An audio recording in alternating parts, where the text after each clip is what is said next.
بسم الله الرحمن الرحيم نحمده ونصلي على رسوله الكريم أما بعد قال الله عز وجل في كتابه العزيز بعد أعوذ بالله من الشيطان الرجيم بسم الله الرحمن الرحيم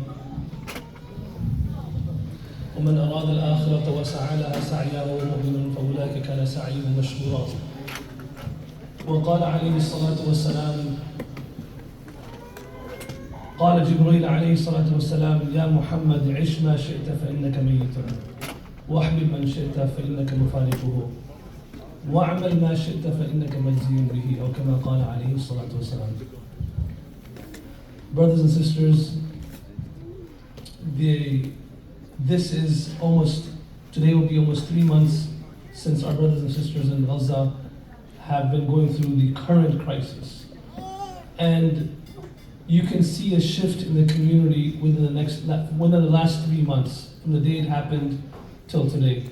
And this shift is a normal, natural shift within the sentiments of people in the world. I will explain what the shift, what I mean by this shift. When the New Zealand, you guys remember the massacre in Christchurch in New Zealand? Okay.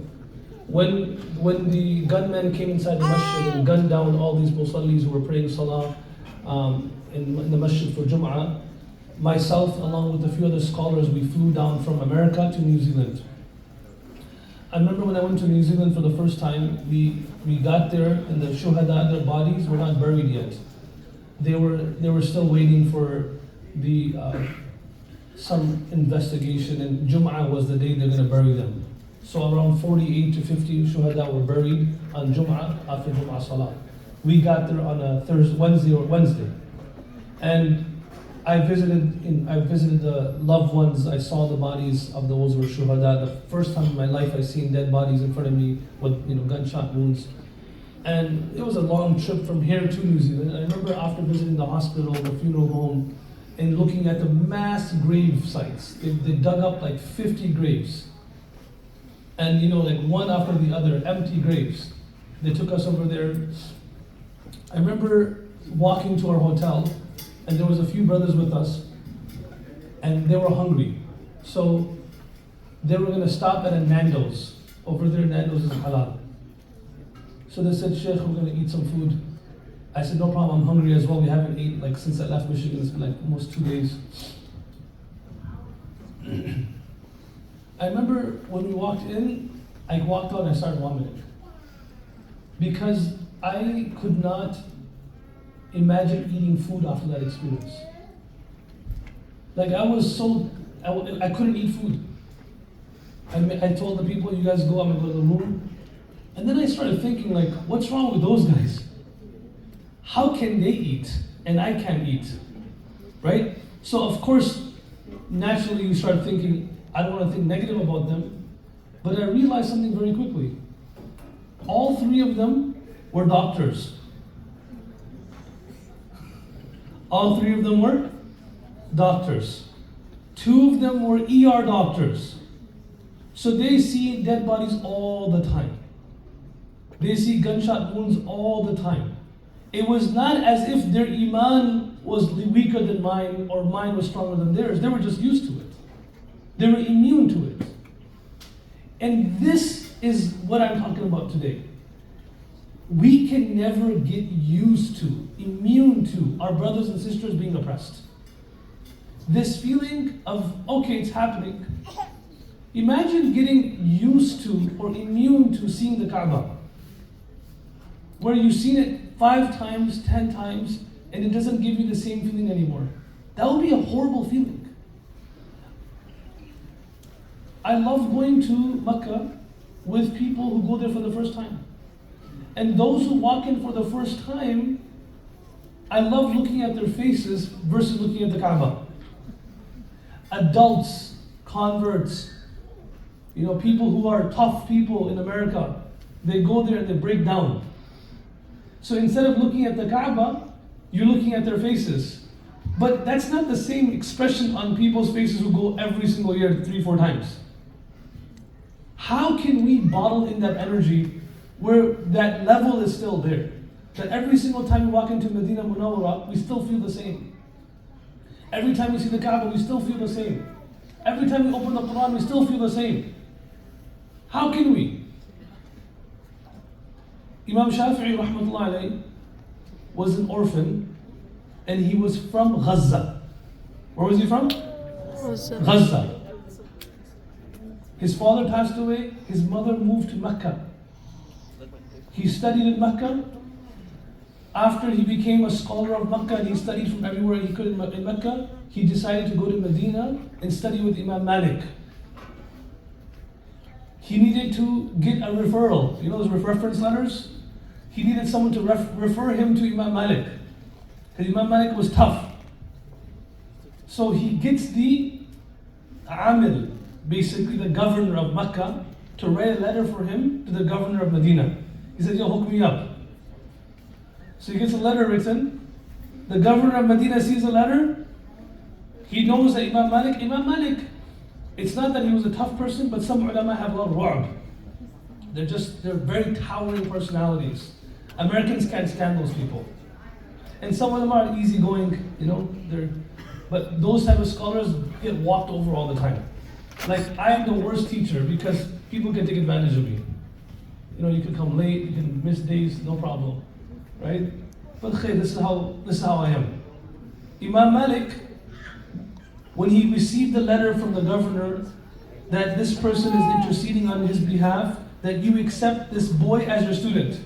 Imam Malik, I have a letter in my pocket too.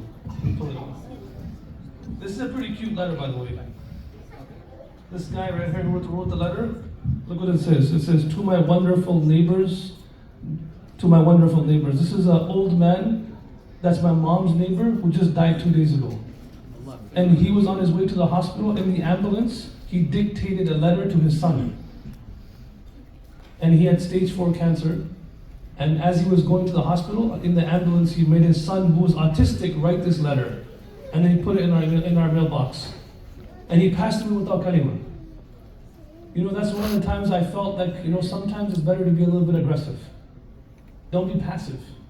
And I feel really bad that we couldn't, it was because he was our mom's neighbor for years. Anyways, this letter, like this, Imam Malik got the letter and he threw it on the ground. And he said that for ilm, there is no intercession. For ilm, you have to earn it. No, Urdu they say parchi. No parchi for ilm. You have to earn it. So Imam Shafi'i, he goes down, he picks the letter up, and he's about to hand it over to Imam Malik, and he says, I'm an orphan. So when he says the word, I'm an orphan, from Gaza, coming from Mecca, and my tribe is back to Quraysh, he gives his nisbah. Alright? My nisbah is not that I'm Abdur Rahman Waheed or from Mufti Institute. No. My nisbah is that I'm a servant of Allah, Abdullah. My nisbah, my relationship is that I am one of the ummati of the Prophet ﷺ. One sheikh was asked, what is the best way to love people? What's the easiest way to develop love for people? You know what he said? He says, think of every single person you look at as someone the Prophet wished to meet. وَدِدْتُ أَنِّي لَقِيتُ إِخْوَانِي. I wish I could meet my brothers and sisters. Every single one of you sitting here is one of those people that the Prophet desired to meet. And if you love the Prophet of Allah, then you would also love people. Everyone, because the Prophet desired to meet all of us. أَوَلَسْنَا إِخْوَانُكَ يَا رَسُولَ اللَّهِ. Are we not your brothers, Ya Rasulullah? No. أَنْتُمْ أَصْحَابِي وَلَكِنْ إِخْوَانِي الَّذِينَ آمَنُوا بِي وَلَمْ يَرَوْنِي. My brothers and sisters are those who come after, never seen me, but they still believe in me. Us. I wish I could meet them.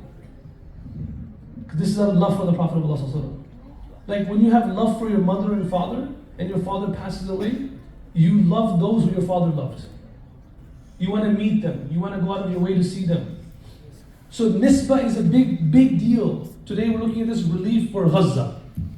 Okay, this is a city. We know about what's going on over there. But what's the nisbah? These are servants of Allah. We are servants of Allah. These are people who are from the ummah of the Prophet.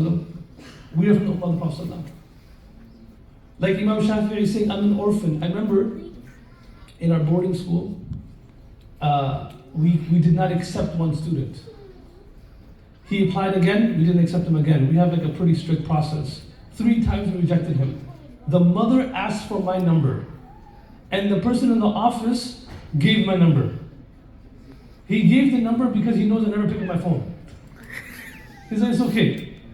So that person, that lady kept calling me, and finally one day I picked up. When I picked up, the first thing she said, don't hang up. She said, Beta, don't hang up. Listen to me first. I said, okay.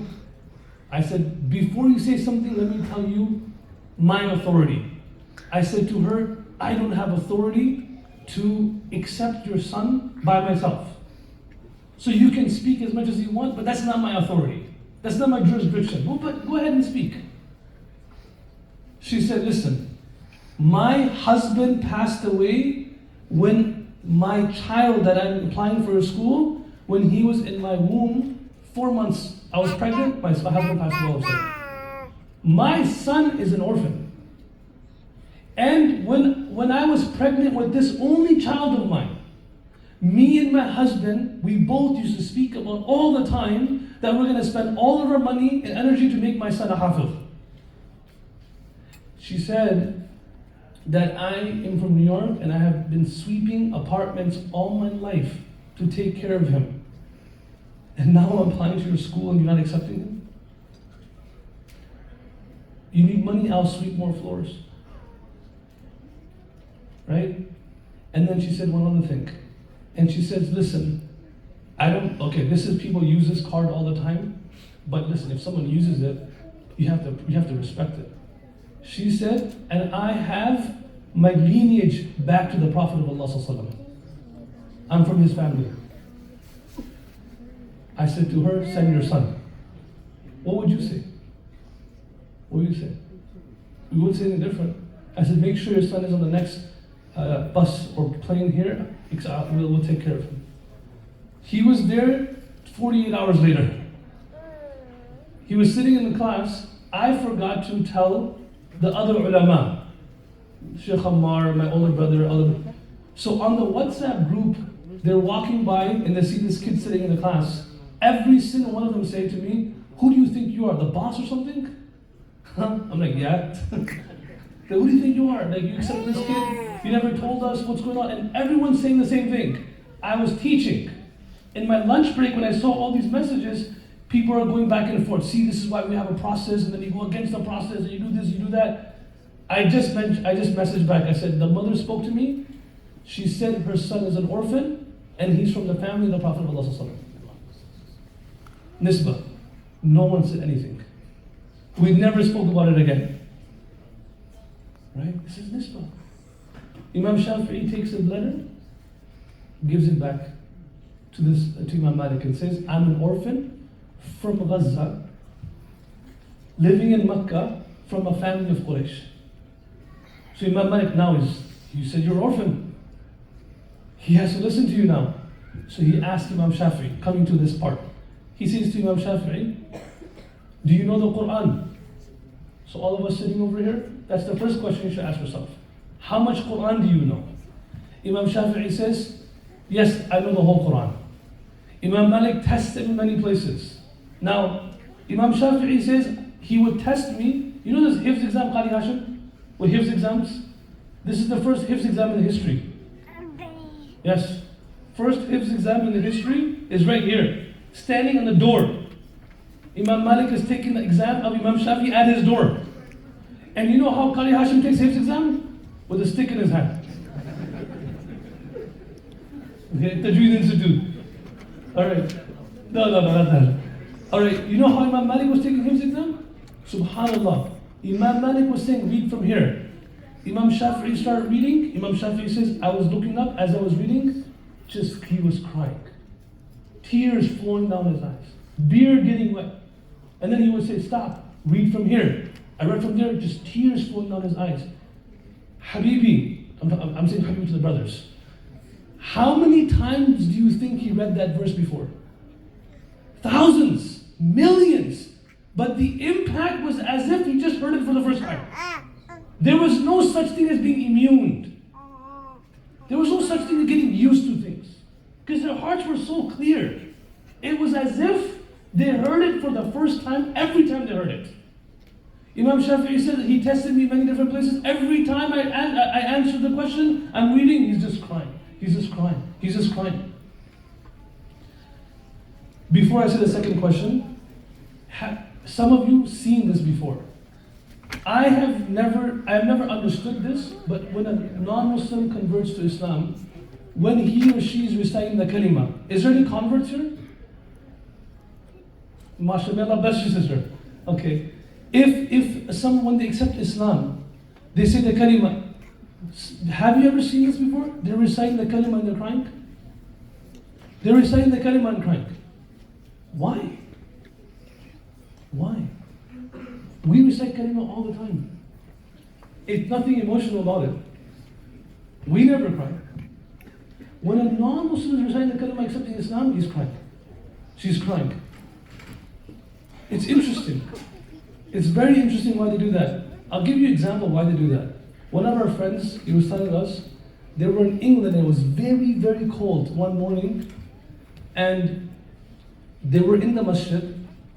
I love this story. And they saw this one man walking. The only person who came to the masjid was one man, one old man walking to the masjid to pray salah. They asked this person, why have you come? It's so cold and nobody else has come to the masjid. Why are you coming? And he said, who's any Punjabi here? Okay. In Punjabi he said, Tuada kuch lagya nahi or sada kuch bachya nahi. You know what that means? He said, Tuada kuch lagya nahi. He said, you have not sacrificed nothing, and I gave up everything. Nothing is left. So the value is completely different. He was a Sikh. He converted to Islam. So imagine converting to Islam, your whole family you have to give up. Thoda kuch lagya nahi or sada kuch. Is that my accent okay? Okay, khalas. I heard this, I had to memorize this. So this is the impact. Look, Abu Bakr anhu, I'll say one more story. Abu Bakr was sitting down on the member of Masjid of the Prophet ﷺ. He's sitting down. All of a sudden, he sees some people coming into the masjid. They leave their horses and donkeys outside, luggage outside the masjid. They walk in, they pray 2 rakat salah, and then they walk to Abu Bakr. And then they ask him, we are here to meet the Prophet of Allah ﷺ. We came from Yemen. Abu Bakr says to him, Abu Bakr says to this group, oh, you missed him by a few months. You missed him. He passed away. Imagine their feeling. They've traveled all this distance to meet the Prophet of Allah ﷺ, and they missed him. They've come to accept Islam. They accepted Islam. Now they've come to learn about Islam, learn from the Prophet ﷺ. They came.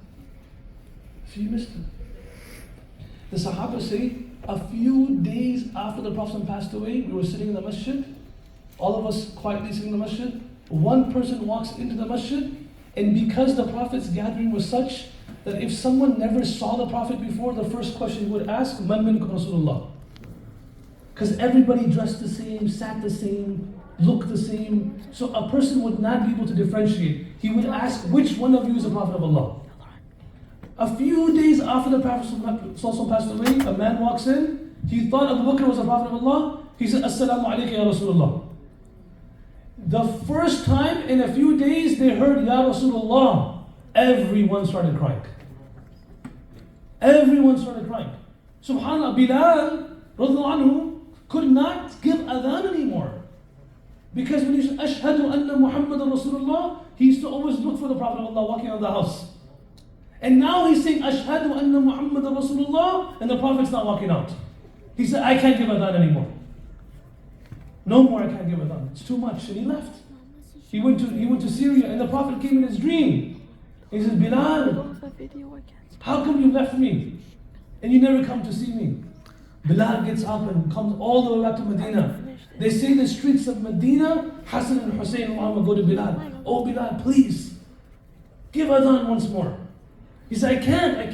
Just give adhan once more.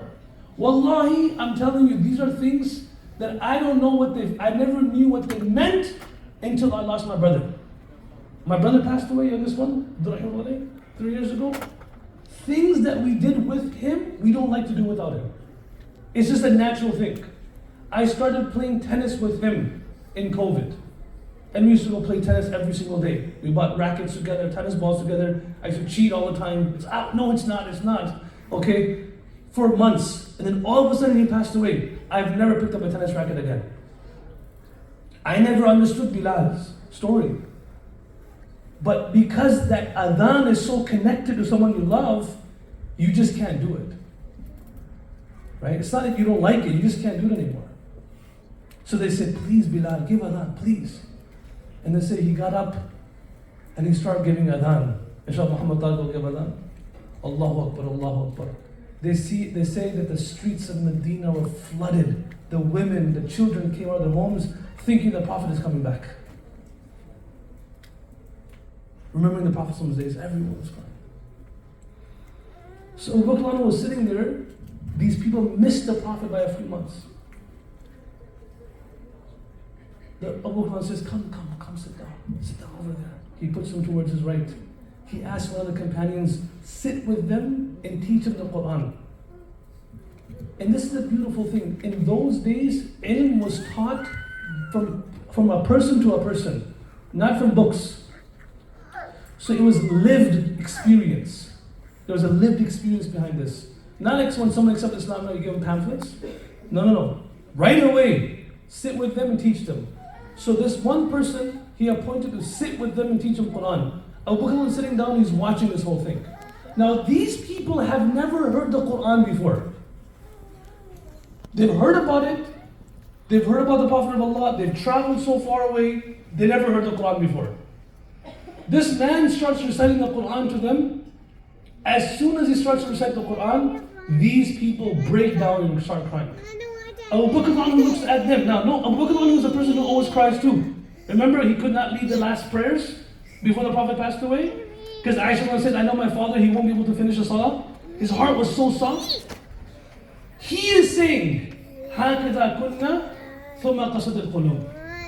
He says, we were just like this when we heard the Quran. Our hearts used to tremble, but we got used to it. He's saying that.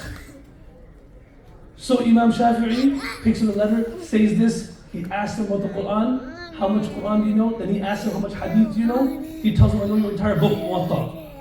Then he asks two questions. The first question he asks, he says, what is the level of desire you have to attain knowledge? If you have to get it, what's your level?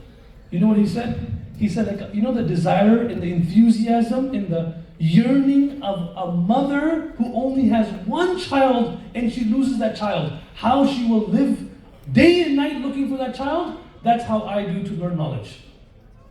I want to learn more about Allah.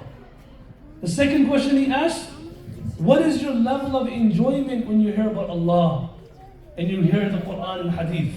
He said, my ears enjoy so much that I feel bad for the rest of the limbs of my body that they cannot enjoy like my ears enjoy. And even if I hear something 1,000 times, I get the same enjoyment as if I heard it for the first time. So 3 months into this crisis that's happening in Gaza, you know, I'm not going to say this person's name. When I found out his 20, 30 family members passed away in an attack by the Zionist regime, I wanted to get his number. He's a journalist. And I got his number and I called him. And he picked up. I said, you know, I gave him azah, spoke to him. I said, what's the hardest thing you're going through right now? He's a very famous journalist. Most of the videos that come out are from him. He said, Sheikh, you know, the thing is, like, we see children, we bury them. Just earlier today in the khutbah we were saying, you ever see that video of the kids playing in the mass grave? They're playing there, and the journalist asked them, what is this place? He said, اليوم ملعبنا وغدا مقابرنا. Today this is our playground, and tomorrow this is our grave. Imagine they know that. They know that. And they have no fear. They have no fear. They're so courageous because they're doing it for Allah. Their value is for akhirah. Value is not for dunya. What we give for Allah is more valuable. What we keep for ourselves has no value. That's not the case with most of us. What we have in our pocket is more valuable than what we give for Allah. That's not the case with Sahaba. Uthman bin Anhu, he got into in front of the Kaaba. Someone said something. Uthman bin Mad'un, he declared his iman. He said, no, this is wrong. Long story short, he declared. Everyone jumped him. He said, you're Muslim? They jumped him. He had beautiful eyes. And someone put a dagger through one of his eyes, and his eye became injured for the rest of his life. So his uncle said to him, Inna aynaka la ghaniyatun amma asabaha. His uncle was the father of Khalid, so Waheed. Waheed said, my nephew, why did you put your eyes through what you did? You didn't have to do that. You could have stayed quiet and left. Now your eye is injured for the rest of your life.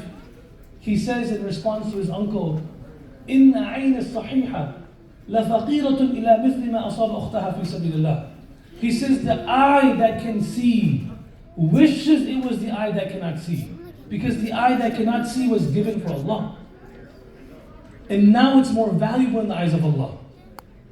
Right? I said in the khutbah today, when my youngest brother passed away, the first person who came to my father to tell him your son has passed away, he passed away in a car accident leaving the school after teaching Quran. He was getting prescription from my mom, medicine. And so serving his mother, just finished teaching Quran in the path of Allah in an accident. So this man went up to my father and he said to him, I'm not sure if I should give you condolences or I should congratulate you. Because you are the father of a shaheed. These sentiments I hear a lot from Gaza. If someone told you one of your family members passed away in sajda in Masjid Nabawi, how do you think the reaction is going to be? It's not going to be afsoos hai, bahut afsoos hai. You're going to say, MashaAllah, kitni achhi maut. What a beautiful death. Isn't it? Because that life was given for Allah. Allah accepted that person. That's why Umar ibn Khattab says, كُلَّ عَمَلٍ كَرِهْتَ الْمَوْتِ لِأَجْلِكَ فَاتْرُكُهُ الْيَوْمِ. Umar ibn Khattab says, every act you would not want to die doing. You know how we ask, is this halal, is it haram? Right? Stop asking that. Stop asking that question. It's a good question. Ask yourself this question. Would I want to die doing this act? And if you don't think that's a good death, Umar ibn Khattab says, stop doing it right now. Stop doing it. If you're not okay dying doing that act, then stop doing that act now. Because the way you live is the way you will die. كَمَا تَعِيشُونَ تَمُوتُونَ وَكَمَا تَمُوتُونَ تُحْشَرُونَ يَوْمَ الْقِيَامَةِ. The way you live is the way you will die. And the way you die is the way you will be resurrected on the day of judgment. So brothers and sisters, what we give for Allah subhanahu wa ta'ala, these people, brothers and sisters in Gaza, all of us over here, what's truly valuable is what we have given for Allah. And we should never be, it's been 3 months, we've been hearing the stories, watching these videos. This journalist, you know what he told me? He said it's not difficult to bury children. It's not difficult to take out children from under the homes. We know they're shuhada. We know they're shuhada. We're happy for them. Like Sufyan Thawri walks into the house of a man who lost his son. He was crying. He said, let me ask you something. I said, go ahead. He said, if you and your son were both in a prison and your son was released first, wouldn't you be happy? He said, of course. He said, well, congratulations, your son was released from the prison of this dunya. Be happy. Different perspective. Alhamdulillah, he's good now. Alright, so he says that's what we believe. Limbs are broken, amputated, but Allah is going to give them much more. You know what he says hurts the most? Oh, this hurt me so badly. I'm not on social media, so I didn't know what he meant until I asked people. He said what hurts him the most is people share his stories of children bleeding or janazas on their Instagram stories, and the next story is a picture of food. The next story is a picture of them eating in a restaurant. The next story is a picture of Palestine. The next 3 stories Is a picture of music in a restaurant, chilling, skiing. He says, أَيْنَ قُلُوبُهُم? He's like, where's their hearts? It's like, don't share this story if you're going to share those stories. Right after that. It's like when I was at my brother's janazah, three people, right after I buried my brother, three people came to me at different times as I was meeting these hundreds of people. They asked me, Sheikh, which restaurant is halal in Dearborn? Which restaurant is halal in Dearborn? I said, I couldn't believe it. So detached from reality. So detached, we're so attached to our world and detached from reality. Right? This is the reality. This is the reality. And the reality is, the more we cry for them, the more someone will cry for us after we die. The more we give for them, the more someone will continue our legacy after we leave this world. You know how people are earning money and saving up for retirement? We are living our life so that we have enough retirement funds in our grave. More channels of sadaqah. That's the whole point of our life. Open up more doors. A legacy is not a person who lives and dies and everyone knows that person. No. The real legacies of a person, when they die, they have multiple sources of income in their graves. So yes, we probably gave before, we probably spent before, but every opportunity we have, we, number one, never become desensitized. Never. And one way of not becoming desensitized, because someone told me that after my brother passed away, that after a little while, you're gonna live normal life things. It's true because we're human beings. One of my teachers told me, do muraqabah of your brother in death. Meaning sit down and remember him. My Shaykh Abdul Aziz said, let these scars heal but never seal. Let the wounds heal but never seal. You know why it's a powerful dua? Because if they get sealed away, you will never remember the feeling. Alright? I remember as a child, not Qari Hashim, but as a kid, I was 9 years old and my teacher beat me up. Okay? I had bruises all over my body. May Allah forgive him. Say Ameen. Don't worry, Allah will forgive him, it's fine. I forgive him. Beat me up. And then we had to run away because he got hit so much. I called my father. My father told me, as a 9-year-old kid, he says, son, one day you'll be a teacher. Don't forget the pain. Because if you remember the pain, you will not let anyone else go through the pain.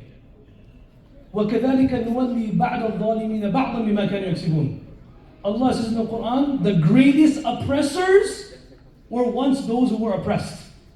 For some reason they forgot the pain of oppression and then they became the oppressed. Just look at the people in Israel.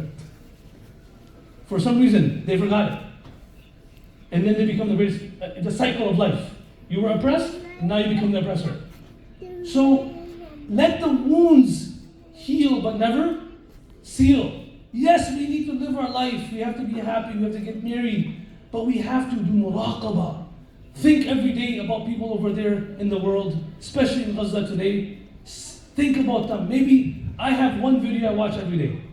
One video. And I watch it before the most difficult salat of the day for me, which is Dhuhr. Because Dhuhr salah is very hard to concentrate. Middle of the day, you're tired, you just done teaching. And it's very hard for me to concentrate on Dhuhr. I watch this video every single day. It's that child, I'm sure you remember, it's a child who was still shaking off the bombs. You know what I'm talking about? And the guy says, are you okay? Are you afraid? That child looks like my son. And his reactions and his expressions are just like my son's. And every time I watch his expressions, it breaks my heart. Alhamdulillah, he's still alive. But the way he was expressing himself, we do muraqabah, we cry for them, we make dua for them. We see our kids, we tell them about them. Yes, wearing the flags, wearing the different shawls, beautiful, beautiful. Going to protest, all this stuff is beautiful. But today we have gathered here to remind ourselves that we should never let the wounds seal. Do not become like those people who walk by Nando's after Christchurch. They're good people. And they just saw dead bodies, but they just went and ate. We can't do that. We can't afford to do that. Yes, we can eat, we can enjoy, we can smile, but every day we should have a moment of reflection for them and cry for them. And today we have gathered here to remember them in Muhammad Tariq. Of course, This is a sunnah of the Prophet ﷺ. Wallahi, the only reason why I came is because I wanted to hear him recite the sheets. Of course I love you guys. But reality is, this is a beautiful way of giving ourselves comfort. Even the Prophet did this. He would have people come to the front of the masjid and he would say, recite. One time the Prophet said something and one person stood up, Muhammad Tariq, might be his forefather. Okay? He stood up, he said, Ya Rasulullah, allow me to write a poem about this. The Prophet said, go ahead. The next day he came back, Ya Rasulullah, the poem is ready. And no way, he's this long poem, he just went up and said, فَإِنِّي وَأَهْلِي وَالَّذِي قَدْمَتْ يَدَيَّ كَدَاعٍ لَيْ صَحْبُهُ ثُمَّ قَائِلِي. No way. No way. He probably sang it just like Muhammad Tariq. Right? فَإِنِّي وَأَهْلِي. It's a long poem. لإخوته إذ هم ثلاثة إخوة عين على أمن بي اليوم منازلي فراق طويل غير متفق به فماذا لديكم في الذي هو غائلي فقال امرؤ منهم أنا الصاحب الذي أطيعك بما شئت قبل التزايل فأما إذا جد الفراق فإنني لما بيننا من خلة غير واصلي فخذ ما أردت الآن مني فإني سيسلك بي في مهيل من مهايلي فإن تبقي لا تبقي الوصف استنفذنني وعجل صلاحا قبل حتف معجلي. That's just 5%. Okay, he recites his massive poem in front of the Prophet ﷺ. Everyone's looking at him like this. After he's done, everyone looks at the Prophet ﷺ and he's just crying. His name is Abdullah bin Quruz, who recited the poem. Every time Sahaba would see him, he said, Abdullah, man, recite that again. And he would recite it again, everyone would start crying.